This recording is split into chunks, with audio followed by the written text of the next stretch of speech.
Oi, gente! Tudo bem por aí? Estamos com um setup novo, microfone novo. Tem uma mesinha de som aqui, muito legal. Ela faz um monte de vozes, um monte de negócio. Ligamos o notebook, o MacBook, né, aqui no microfone. Deu o maior trabalho, mas eu espero muito que vocês gostem. Espero muito que esteja muito bom o som. A intenção do investimento geral aqui foi que vocês me ouçam melhor, que a minha voz chegue melhor para vocês e para as pessoas que vocês enviam os vídeos. Obrigado por estar enviando para tanta gente. Eu quero que mais pessoas possam me ouvir, mais pessoas possam ouvir a palavra de Deus. Por isso, todos esses investimentos aqui, para que fique melhor cada dia mais. Muito obrigada por você estar aí. Hoje é um dia muito especial. Nós vamos ler Efésios capítulo 4, que é um capítulo maravilhoso. Eu não li agora porque eu gosto de ler junto com vocês, mas eu já conheço. E hoje é um dia muito especial porque nós finalizamos a Bíblia com os meus filhos. Desde antes deles nascerem, quando eu conheci Roberto. Ele tem uma filha, né, que morava com a gente, ficava com a gente. E nós lemos a Bíblia todos os dias à noite, antes de dormir. Todo dia é normal, assim, para eles, essa vida. Antes deles nascerem já era assim e continua sendo assim. E hoje nós finalizamos a Bíblia toda, demoramos mais ou menos uns 2 anos, porque a gente leu um capítulo por dia, bem pouquinho, para poder eles irem assimilando, né, as histórias. Não sei, né, se eles surtiu algum efeito, só o futuro dirá, né? Mas eu estou muito agradecida a Deus por ter feito isso em vida, né? Quantas pessoas nunca leram nem a Bíblia, nem um versículo da Bíblia. E os meus filhos podem falar e podem ter certeza de que eles leram a Bíblia toda, 66 livros da Bíblia com os pais. Isso agora não faz muito sentido para eles, que eles são crianças, adolescentes, mas quem sabe futuramente, né, se Deus abençoar, eles reconheçam todo esse sacrifício, esse esforço, porque não foi fácil. Teve dias que a gente queria desistir, mas graças a Deus o Senhor nos abençoou. E hoje é um dia muito especial, um dia de comemoração, um dia que meu coração está assim, explodindo de alegria por ter deixado esse legado marcado na mente e no coração deles, né? Porque mesmo que eles não compreendam muito agora, futuramente eu creio em nome de Jesus que eles vão compreender, que já leram a Bíblia toda, conhecem tudo, né? Não sabem muito assim, mas conhecem pelo menos de ouvir falar, e com certeza o Espírito Santo se encarrega de fazê-los lembrar, né, das coisas que a gente leu no decorrer desse tempo, né? E vamos começar de novo. Amanhã a gente já começa de novo. Cada um escolhe um capítulo, um livro, né? E a gente risca de canetas coloridas, né? Uma rosa, outra azul, cada um escolhe a sua cor. E aí a Bíblia, o índice aqui na frente, né, fica todo rabiscado. A gente lê esse glossário aqui na frente. Nas Bíblias que a gente lê fica tudo riscado, porque a gente gosta de ler as Bíblias com a linguagem mais difícil para eles. Porque a Bíblia deles já é uma linguagem fácil, né? Tipo essa minha aqui, a NVI também, que é uma linguagem boa. Mas nós lemos na linguagem difícil, para eles aprenderem as palavras rebuscadas. Eu espero que vocês estejam me ouvindo bem. Eu queria contar essas novidades para vocês. Eu estou melhorando o nosso setup aqui, né? Melhorando tudo. A mesinha de som muito bonitinha. Deixa eu ver se dá para vocês verem. Olha como ela é linda. Ela é cheia de sonzinho, é pequenininha, é uma minha. Ela faz vários tipos de som, mas eu tô com medo de mexer e dar algum erro. O Roberto estava até agora me ajudando a fazer aqui, a organizar. E é isso. Alegrem-se comigo. Hoje é um dia muito importante. Um dia que eu tenho certeza que meus filhos leram a Bíblia toda. De capa a capa, de Gênesis a Apocalipse. E nós vamos continuar aqui na nossa saga. Estamos na 22ª temporada do podcast, se você estiver me ouvindo no Spotify. E estamos na 6ª, eu acho, temporada dos vídeos no YouTube e no TikTok. Vamos lá? Vamos ler, colocar os óculos aqui, né? Pra gente poder enxergar melhor. E vamos lá. Apertem os cintos, que a gente vai aprender muita coisa legal aqui. Hoje nós vamos falar sobre a igreja e o corpo de Cristo. A igreja é o corpo de Cristo, né? Por isso eu, que estou preso porque sirvo o Senhor Jesus Cristo. Peço a vocês que vivam de uma maneira que esteja de acordo com o que Deus quis quando chamou vocês. Paulo está na cadeia, né? Ele está preso e ele está falando para a gente andar de acordo com as coisas de Jesus, né? Com os ensinamentos que ele deu. Aí ele relembra os ensinamentos. Ó. Sejam sempre humildes, bem educados, pacientes, suportando uns aos outros com amor. Difícil, né, gente? Olha, é muito difícil. Nossa, eu sei que é difícil, mas a gente consegue. Ser humilde, bem educado, paciente e suportar os outros com amor. Tarefa árdua, mas Jesus conseguiu, né? Façam tudo para conservar, por meio da paz que une vocês, a união que o Espírito dá. Então, o Espírito nos dá a união. É o Espírito que nos ajuda. E ele está falando, faça de tudo para conservar a paz que o Espírito dá. Ó, faça de tudo para conservar, por meio da paz que une vocês, a união. Ai, desculpa, gente. Que o Espírito dá. Há um só corpo, um só Espírito e uma só esperança, para a qual Deus chamou vocês. Então, há um só corpo, um só Espírito e uma só esperança, para a qual Deus nos chamou. Há um só Senhor, uma só fé e um só batismo. E há somente um Deus e Pai de todos, que é o Senhor de todos, que age por meio de todos e está em todos.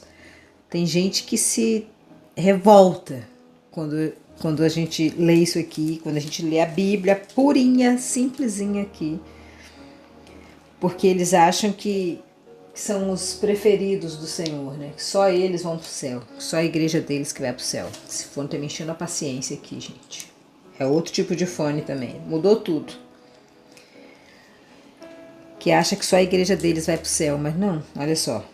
Há um só Deus e Pai de todos, que é o Senhor de todos, que age por meio de todos, que está em todos. Todo mundo que crê em Jesus Cristo, todo mundo que crê no sacrifício de Jesus, no plano secreto, como Paulo já tem falado, todo mundo que crê no plano secreto, crê em Deus, crê em Jesus, crê que desde o comecinho da história da humanidade, Deus já tinha tido essa ideia de mandar Jesus para nos salvar, para nos libertar, para sofrer por nós, para pagar o preço, para ser nosso cordeiro, como em Levíticos.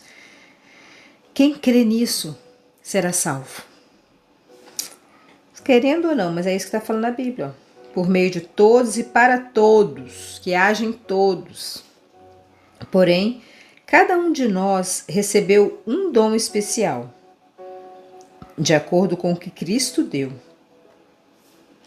Então, ao menos um dom você tem. Às vezes você para e fala assim, eu não tenho dom de nada, não sei fazer nada. Porque você fica pensando em ter dom de cantar, sei lá, de fazer malabarismo, de ser circense ou qualquer outra coisa. Você fica pensando em umas coisas exorbitantes, aí claro que você vai se sentir que não tem nada, né? Mas uma pessoa que é uma pessoa generosa, eu conheço uma amiga, a Ana, que ela um dia me falou isso, eu não tenho dom de nada, e ela ajuda várias pessoas. Ela sustenta missionários em vários países, em vários lugares do estado. Qualquer campanha que é feita na igreja, qualquer pedido, ela é a primeira a contribuir e contribui pesado. Ela é uma pessoa muito especial e ela acha que isso não é nada. Eu falei com ela, é muito, isso é tudo, isso é maravilhoso, é o dom da generosidade, é o dom do desapego, é o dom de abençoar as pessoas sem pedir nada em troca, isso é uma bênção. Eu não sei se eu teria capacidade para ter esse tipo de dom, mas o Senhor deu para ela esse dom. E é um dom lindo. Um dom de contribuição, um dom do amor, um dom da comunhão, um dom de apaziguar. Esse dom é lindo, né? que a pessoa é apaziguadora, ao invés de ser fermentadeira, forçar a bagunça, ela força a paz. Então, analise no seu coração aí qual é o seu dom.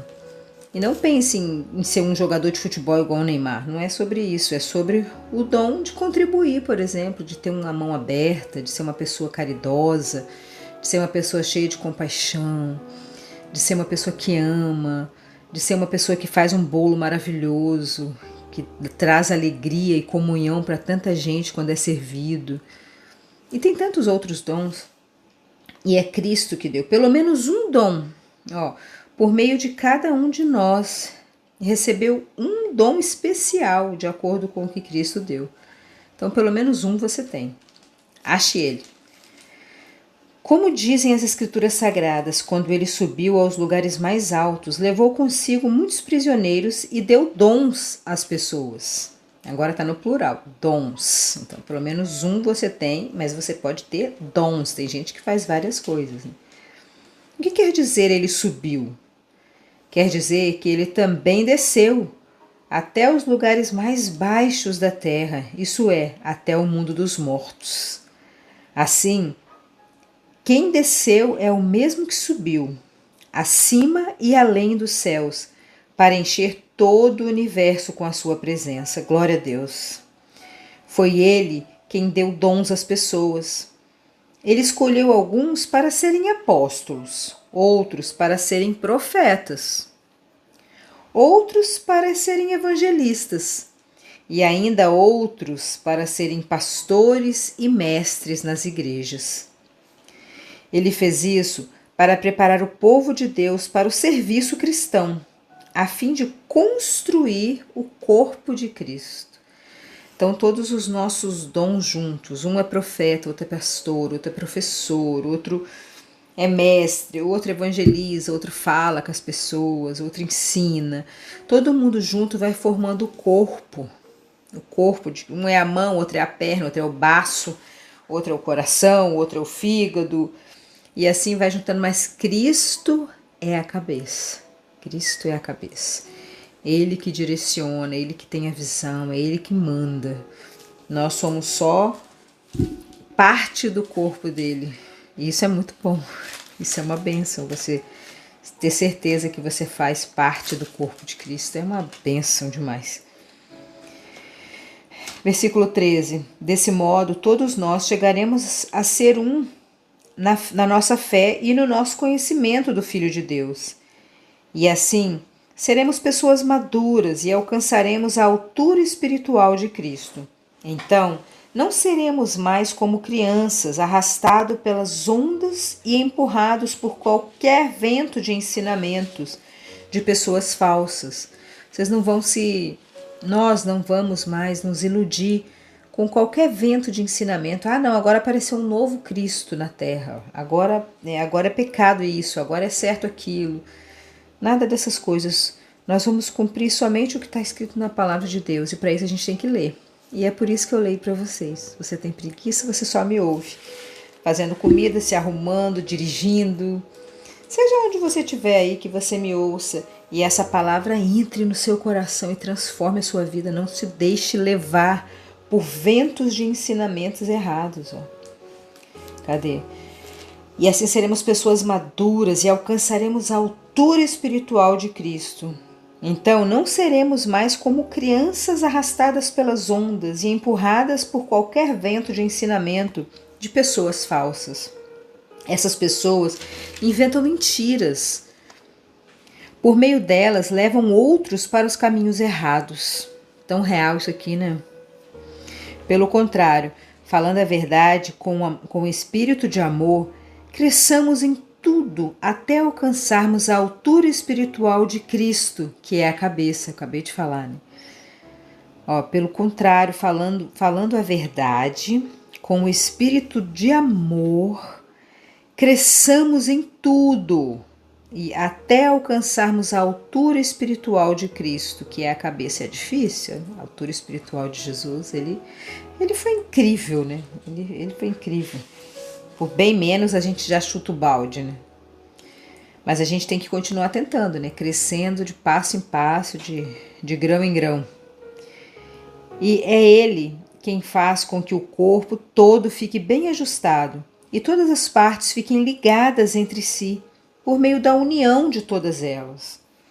Assim, cada parte funciona bem e o corpo todo cresce e se desenvolve por meio do amor. Esse livro fala muito do amor, né? Cristo é amor. A gente tem que aprender a amar, a perdoar as pessoas, a nos perdoar, a entender que somos todos ligados, somos todos alguma coisa no corpo de Cristo. Se você ama Cristo, se você aceita Cristo, você faz parte do mesmo corpo que eu. Por isso a gente se chama de irmãos, porque somos parte do mesmo corpo, né? Onde Cristo é a cabeça, onde nós cremos que Ele é o que comanda a nossa vida. Portanto, em nome do Senhor, eu digo e insisto no seguinte: não vivam mais como os pagãos, pois os pensamentos deles não têm valor e a mente deles está na escuridão. Eles não têm parte na vida que Deus dá, porque são completamente ignorantes e teimosos. Olha quantas pessoas são ignorantes e teimosas. E aí, o resultado de ser ignorante e teimoso é que não faz parte. Versículo 18.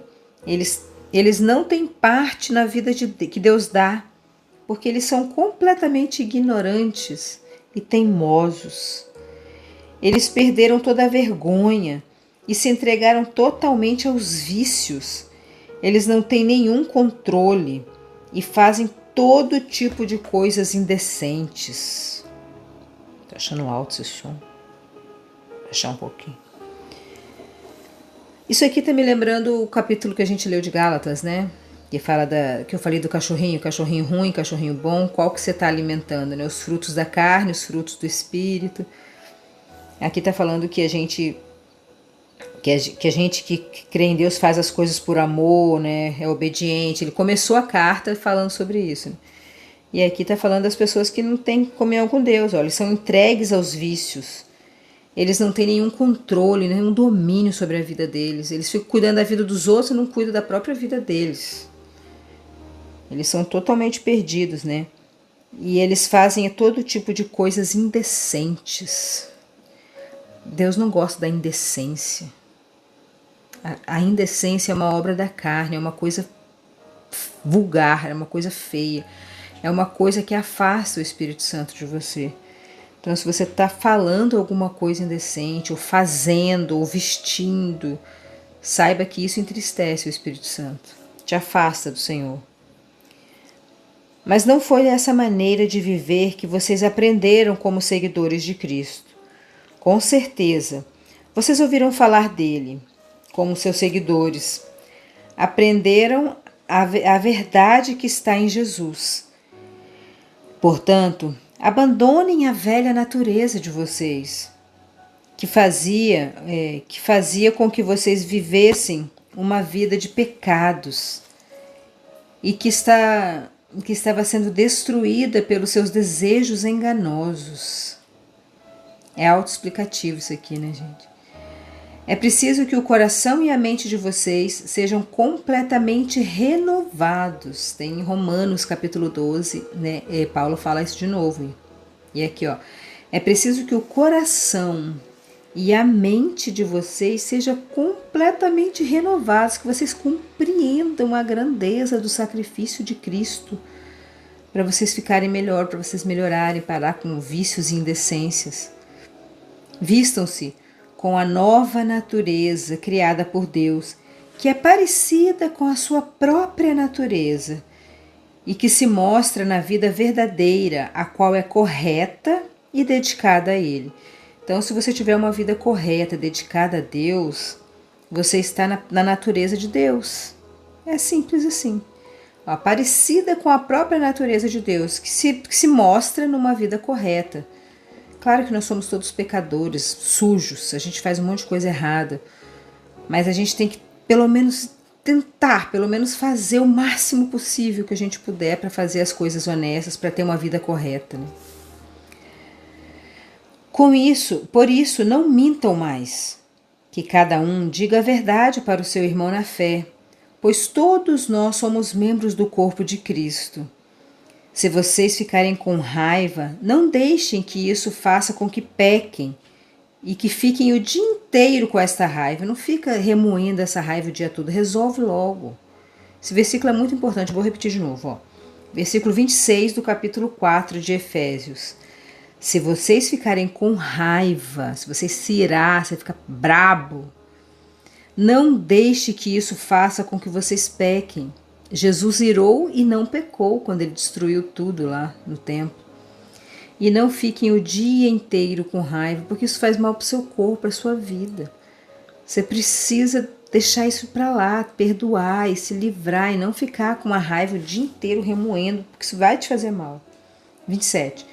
Não deem ao diabo a oportunidade para tentar vocês. Eu falo muito uma frase com os meus filhos adotados e com meus filhos biológicos também, não se coloque em risco. Eu falo muito essa frase, não se coloque em risco, não se coloque em risco. Enfia na cabeça esse drive, não se coloque em risco. E aqui, ó, não deem oportunidade para o diabo para tentar vocês.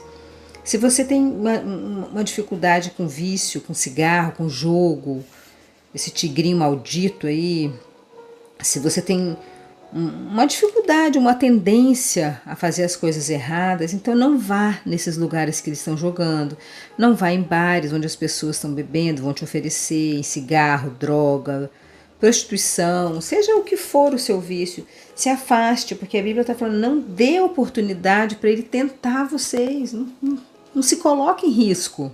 Resumindo, com toque de Klein, não se coloque em risco. Não vá para lugares que você pode fazer coisa errada. Né?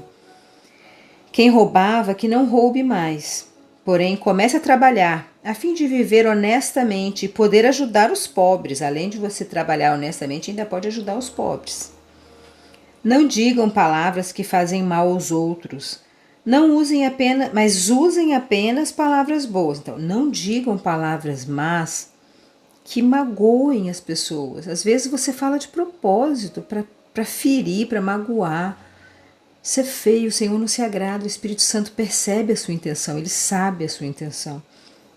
Então ele está falando, mas usem apenas palavras boas que ajudam os outros a crescer na fé e a conseguir o que necessitam, para que as coisas que vocês dizem façam bem aos que ouvem. Você tem que falar palavras boas, que faça bem, que transforme a vida das pessoas, que faça diferença na vida das pessoas. Ai, ai. E não façam com que o Espírito Santo de Deus fique triste, pois o Espírito é a marca de propriedade de Deus colocada em vocês, a qual é a garantia de que chegará o dia em que Deus os libertará desse corpo da morte. Então, não deixe o Espírito Santo triste, não blasfeme contra o Espírito Santo. Tem outras palavras, tem outra Bíblia que fala isso. Não tentarás, né? Não tente o Espírito, não coloque à prova o Espírito. Tem vários tipos de tradução, né? E nessa fala, não faça com que o Espírito Santo de Deus fique triste. É um pecado que não tem perdão você blasfemar contra o Espírito Santo que habita em você. Pois o Espírito é a marca de propriedade. Quem tem o Espírito, quem tem o Espírito Santo habitando dentro, é a pessoa que vai morar no céu. Ó. Deus colocou em nós é a garantia de que chegará o dia, o grande dia que todo mundo acha que não vai chegar, mas um dia ele vai chegar, em que Deus os libertará. Deus vai tirar a gente desse sofrimento que a gente vive aqui, porque a gente está oprimido pelo pecado, e vai nos colocar num lugar que eu creio que seja aqui mesmo, mas renovado, sem o poder do pecado, sem o maligno. Abandonem toda a amargura, você que está amargurado, chateado, vive emburrado. Abandone a amargura, abandone todo o ódio, abandone toda a raiva. Nada de gritarias, nada de insultos, nada de maldades. Pelo contrário, sejam bons e atenciosos uns para com os outros. E perdoem uns aos outros, assim como Deus, por meio de Cristo, perdoou vocês. Então você tem que ser bom, compassivo, legal, Não ser amargurado, chato, emburrado, ser uma pessoa mais feliz, mais legal. Por quê que você tem que perdoar as pessoas? Assim como Deus, por meio de Cristo, perdoou vocês. Então, eu sou perdoada. Eu sou perdoada por Cristo, por Deus. Eu tenho certeza que o Espírito Santo habita em mim, que Ele vive em mim. Porque eu procuro de todas as formas fazer o bem, amar as pessoas. Claro que eu erro o tempo todo. A maior parte do tempo eu erro, mas quando Deus olha para mim, Ele vê Jesus na minha frente. Quando Deus olha para você, Ele também vê Jesus na sua frente. Então, nós temos a marca de Cristo. E nós com certeza vamos ser libertos desse mundo que jaz no maligno. Isso é uma bênção. É um capítulo lindíssimo, cheio de educação. Isso aqui é uma educação. Leia para os seus filhos. Beijando seu coração e até amanhã.